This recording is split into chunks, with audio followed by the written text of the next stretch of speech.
We're talking about the Big Beautiful Bill.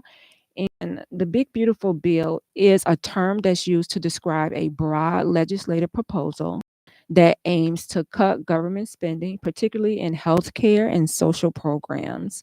While this bill may claim to reduce the cost of reform spending, it's often included sweeping cuts that's directly impacting programs such as Medicaid, Medicare, and federally funded health initiatives, all of which are for vulnerable populations such as cancer patients. And Tanya, if you may have taken the number down incorrectly and you're listening, it's 708-223-8953. And the number is for anyone who really, you can call in as well if you want to give your opinion about the Big Beautiful Bill and the effect that it may have on you or some individuals that you know, because we know that many of us will be affected by this. So, what healthcare cuts are being proposed with this bill? They propose to cut Medicare and Medicaid funding, which we know it helps cover preventive services such as screenings and treatment. And so many people who may not have insurance or they may be underinsured will be affected as well. There's a reduction in funding for the preventive health programs such as the mammograms, colonoscopy, and the cervical cancer programs, and also community outreach programs that try to get in contact with people that may need the services. Those services are going to be cut as well, or I should say reduced as well. There will be changes to the insurance coverage mandate as well, potentially allowing insurers to deny or limit coverage to people who have pre-existing conditions such as cancer. So you go and try to get insurance, and guess what? You put down that you have cancer, and they could say, no, we're not going to cover it. And then what are you going to do? So they're giving them that power to be able to deny you. Another proposed cuts is the cuts to the cancer chronic diseases as it relates to the agencies for the NIH and the Center for Disease Control, so the National Institute of Health, as well as the Center for Disease Control, where we know we get a lot of research and statistics from these particular programs, and they are proposing to cut these research programs. And without the research programs, when it comes to new treatment and therapies that come down the pipeline, without the research programs, there will be no new medicines coming down the pipeline. There will be no new clinical trials for individuals to try the medicine out before it hits the market, because they are planning on cutting these research programs where we know a lot of people who have had cancer benefit from clinical trials and the medicine before it hits the market. Sometimes it's not for you, it may be for the next generation. All right, Tanya, we're going to try this again. Can you hear me? Yes, I can. Can you hear me? Girl, loud and clear. Awesome. I hope I didn't have you waiting too long. No, it's fine. Awesome. Well, I just described what the big bill was, and then I was talking about some of the cuts that will be taking place as a result of this. And I know you work with individuals that may I, be affected by this as well. some of the researchers, I work for an academic institution, so our research work in cancer grant funding has happened that impacts clinical trials as well and life-saving treatments for people. So it is not a good thing to have what happens to the survivors or people that are battling eh, for their treatments and they can't get it. So because of this big beautiful bill and all of the cuts that are happening, that's not fair to people being diagnosed with cancer every day. Urban areas, rural areas, it doesn't matter. That cancer does not discriminate. So finding cuts in healthcare is wrong, period. I always say if it doesn't hit home with you first, you kind of like until it really hits home and someone that you really loved. And I think sometimes you take a step back and think about it. For some reason, healthcare, I feel like it should have been the last thing on their minds to want to cut, considering how high the cancer rate is right now. And we know we've been trying to find a cure for how many years now, when they put the moonshot out for us to eradicate cancer. And guess what? It's still here in full force. I was diagnosed 24 years ago, and I prayed and prayed that cancer would be gone by now, and we still have cancer around the same. There's better treatments, but there's still no cure. So until we find a cure for cancer, I'm going to stay on the battlefield. So it's not, and having less is not better. Having, better treatments are great, and I'm very grateful and appreciative for that. Cancer, I do carry the BRCA gene. My family members have been impacted by cancer as well. So I just, cancer has rooted its ugly head in my family several times. I have church members and people in my community that I grew up with. Lots of people have been diagnosed with cancer. And for the breast cancer type that I have, my life expectancy was only supposed to be 5 years. I'm talking before you 24.6 months, 24 years, 0.6 months later, and I'm going to fight until the end. I'm going to go down fighting, trying to get, and fighting policy is how we're going to make some changes in doing that. Absolutely.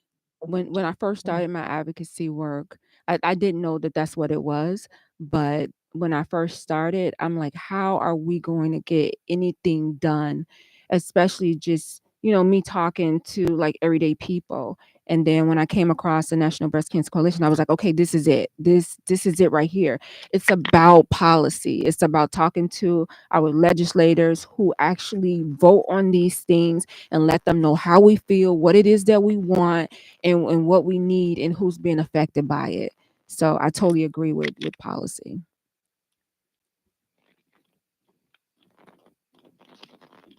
So how do the cuts that, I'm not sure if you had a chance to hear the cuts that I talked about, all of them. How does these cut threaten like early detection, screenings, or even access to treatment? Um, the funding. So being able, Oh, oh, you breaking up again. I'm gonna have to come back. Can you hear me clearly now? It's breaking up. Okay.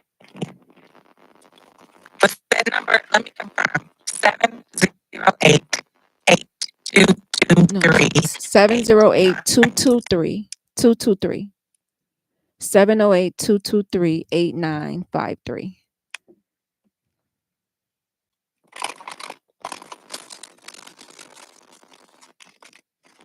I'm just gonna make sure I have you back on the show, of course, Tanya. I didn't hear that clearly. Say it one more time. 708-223-8953.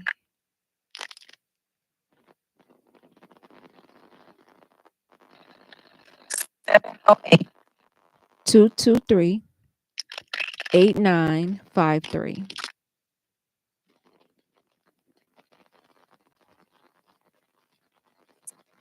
Okay. Okay. So while we're waiting on Tanya to call into the show, the next subject is, how are these cuts threaten like the early detection, the screening, or access to treatment for individuals? And we all know they said early detection saves lives. The earlier you get in there, the better your chances are going to be with fighting that cancer. I always say the better when it comes to early detection, for me, it means that your treatment won't be as vigorous as maybe somebody that come in at a stage 4. It may be less, then again, it may not be, because I figure like it's cancer is still cancer. You just caught it early. It's not like, oh, you can catch it before it start. No, it's just early detection. It means that cancer is there. It just didn't get there yesterday. It's been growing for a while. And the earlier they get it, then you can have less treatment. Intellectual Radio, this Rochelle. Hello, Rochelle. This is Tanya Yelder. Hi. Hi, how are you? I can hear you loud and clear. I think with all the breaking up, I could not hear the numbers correctly. So it wasn't working for me the first time. Thank you. That's okay. Thank you for taking the time to even call in as well. I appreciate it. We are going to make it work, girlfriend. We are going to make it work. Absolutely. So go ahead. The question that you asked me was what type of cuts how is it impacting? We don't have enough money to go out into the communities, and we can't rely on people to come into the medical facility. We go where the people are. We don't have those fundings have been cut. Going into the underinsured, the non-insured people, and going into the different communities,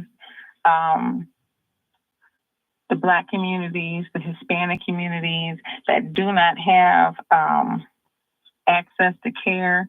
We're no longer able to go into those communities. Those fundings have been cut. So we have to make choices. And it's fine to have a healthcare component where people can go, but if you don't have insurance or you're underinsured, you don't get the best quality of care. And so those are real life-changing things that are happening with this big, beautiful bill. It's not positively for everybody if you do not have insurance. What about delay in diagnosis as it relates to these cuts? So, yeah, with African Americans and with people that are of color, okay, when they get diagnosed, it's just harder for them. We have a mobile van that can go out, but now we can't. Those populations in different areas and rural areas as well, it's harder to get there, and we can't expect people. For the expectation is everybody that has insurance, it's easy for them, but it's not easy for everybody else to get to places where the care is there, or even to have screenings. I work in outreach where we do screenings for cancer screenings across the state of Kansas. Is our catchment area in all of the greater Kansas City area and 18 counties along the west side of the state of Missouri. And so we're not able to go to these places to help with screening and cancer prevention services, to provide those cancer prevention services like we were before. A lot of funding has been just cut out. Wow. And that's impactful across the board. And even for, like I was saying, the cancer researchers, their fundings are cut. There's not a lot of grants that are coming out of the federal system now. They're looking for other ways to get funded through other type of organizations, and that's not always easy. That's true. I know some people do like the fundraising, trying to do like the crowd raising money to try to get it done. And that may take just as longer as it would if you were to get a grant. And when you work with in a lab and you're looking through the microscopic things, if you don't have grant funding, you don't have equipment, you don't have people, you don't have staff, you don't have, it's just on hold. It's like a weight.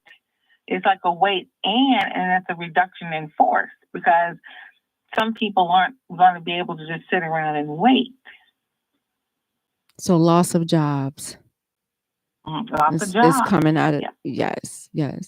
So There's a quote by Christy Case, who is a licensed clinical social worker, and she's a certified oncology.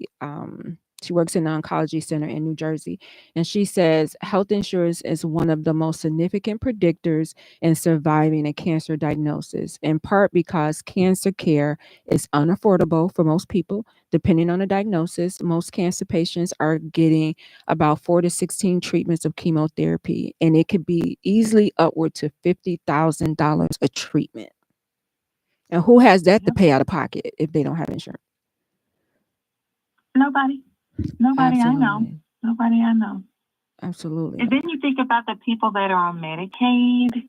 There's in the state of Missouri, they have Medicaid, but in the state of Kansas, they did not. They just recently acquired a hospital, so they do take some Medicaid, but it's difficult when there's no Medicaid expansion and they're pulling back on the services that people that have Medicaid can have. Like they can't, for their treatment for oncology and chemotherapy is different. It may be different. I can't state fact, but it may be different from someone that does have insurance, to pay for chemotherapy treatments. They're not getting the best quality of care. Wow. It's just, And then with people that are trying to get on Medicaid, there are hurdles, even if you don't already have it by this time, there are more hurdles even just to get Medicaid. So you can be seen at by oncologists to have the treatments, the life-threatening treatments that a patient diagnosed with cancer may need. Wow. The American Cancer Society talked about the big beautiful bill will make it harder for people when it comes to like the paperwork part of it, how some of it may get blocked. The access may be blocked because they're not able to navigate the system now that is changing, and people may get locked out of coverage, although they qualify for the coverage. I can see that. I can see that happening very easily. And you talk. It's not. It seems like this. We have taken so many steps forward, and we've just been, every 2 steps we take forward, we've been thrown back 10, 15 steps backwards. It should be affordable health care. Everybody should have access to affordable health care. We're all human beings. We're all people, and we should not be rated or degraded because we can't afford health care coverage.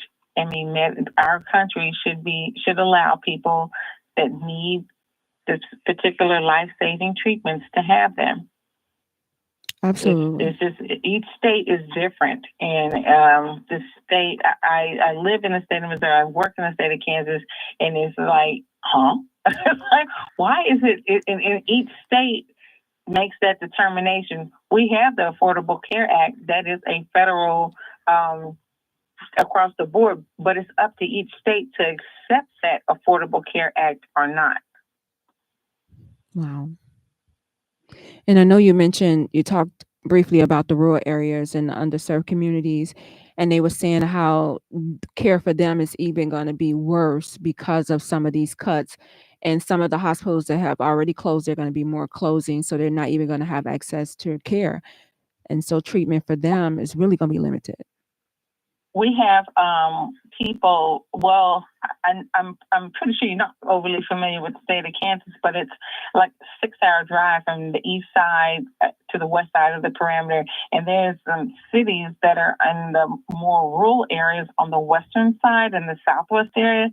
Their hospitals are closing because of this. They do not have the funds to keep the hospitals going in some of these rural areas. And so the access to care, they have to go longer to have a baby. They have to travel somewhere hours to go to a hospital to deliver to have a child. And access to that's not even cancer.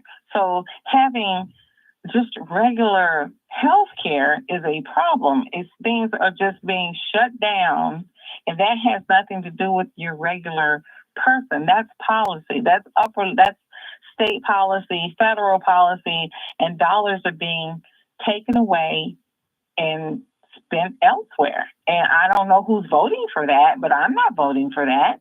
I think everybody needs health care. I mean, regardless of where you live, if you're an American and you live here, you should have health care. Period. Period. Doors are being closed. It doesn't matter how your situation, what level your situation is. Okay, well, we don't have any medical people here that can help you, and you're going to have to travel 2 hours plus to get to to get the help that you need. You know, that's just not. It's just so hard to, but that's a real situation that's happening right now. And those are in the rural areas and in the underserved communities in our major cities. You know, if you have Medicaid, you might get the quality. You're not going to get the best. You're just not going to get the best care. You're just not. You're just not. You'll get care, but you're not going to get the best care. The people that are going to get the best care are the people that have the higher level, have insurance, and that can afford it. But it just doesn't seem very fair. Why are you playing with people's lives like that? Give people what they need. Don't just give me something to pass. Don't just give people to pacify them. Give them something that they can, have a better quality of life for a long time. Not just it's just not fair. It's just not fair. I totally agree. How can advocacy make a difference with this? Well, you can always communicate with your state representative, your senator. You can write a letter. You can call them. You can go to their offices, make an appointment, sit down and talk to them. At the end of the day, they work for you. You hire them. I mean, they have and sometimes some of them work for their insurance companies, and they may not want their communities to have this access because they may be working for those companies, right? And be a legislator part-time. You need to know more about your legislatures and what they stand for, what they do. I mean, they're representing you. We are voting for these people, and they need to be able to speak for all of us. Our voices matter. And if they're the people, if you will, that are there to speak up on behalf of us, we need to make sure and hold them accountable for that. Yes, I was about to ask you as we wrap up the show to those were words of wisdom, but if you could give some words of wisdom as it relates to this big beautiful bill when cuts hit home and how it impacts cancer care for someone who's listening. Don't give up. If you get told no, go somewhere else. Keep fighting. Don't give up the fight. Just because the devil is busy and he's always going to try to put blockers in your way. Don't fall for it. Keep fighting and keep pushing until you get the resolution that you want to. You get till you're satisfied, until your needs are met. We're in this fight together. You're not alone. Nobody should have to fight cancer alone. We are together and we fight in unit as one. Don't give up. Don't give up. And how can people stay connected to you? My name is Tanya Yelder. I have a LinkedIn account. I'm a pivot program manager for the University of Kansas Cancer Center. My email is pivot@kumc.edu. And that's how you can directly connect to me. Tanya, thank you so much for coming on Warriors Talk, and you have an invitation to come back and share as well, because I know you have a lot of wisdom to share with individuals, and I want you to come back so you can have an uninterrupted time to talk to the people. So thank you so much. You're welcome. I mean, the things that impact your community, I know are the same things that are impacting my community. So we have to work together. Thank you so much for the opportunity. Absolutely. Thank you. So tonight we heard how proposed healthcare cuts could cost lives, not just dollars. As Tanya said, cancer does not discriminate about your income, your insurance, your zip code, but we do. And if you believe that early detection, affordable screenings, and access to treatment shouldn't be a luxury, now is the time to speak up. She's encouraging you, as well as I am, to contact your local representative, share your story, join an advocacy group, stay informed because silence is not an option when lives are on the line. Join me next Monday right here on Intellectual Radio at 6 p.m. As always, thank you for tuning in to Warriors Talk with author and founder Lady Rochelle, where we are changing lives one warrior at a time. Thank you for listening to this week's edition of Warriors Talk with Lady Rochelle. To find out more about Warriors Talk, follow at Warriors Talk, the number 1, on all social media outlets, and Warriors Talk with Lady Rochelle on YouTube. Please join us next week and every Monday evening at 6 p.m. Central Standard Time on IntellectualRadio.com for Warriors Talk with Lady Rochelle, where we encourage, educate, and empower you into action.